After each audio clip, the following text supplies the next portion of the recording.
মধুর নাম, যে নামেতে মত্ত হয়ে পাগল ধরা ধাম।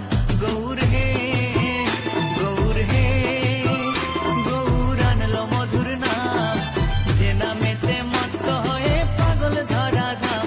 গৌর হে গৌর হে, গৌর আনলো মধুর নাম, যে নামেতে মত্ত হয়ে পাগল ধরা ধাম।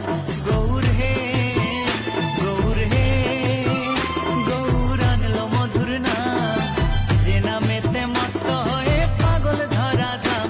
গৌর হে গৌর হে, গৌর আনলো মধুর নাম, যে নামেতে মত্ত হয়ে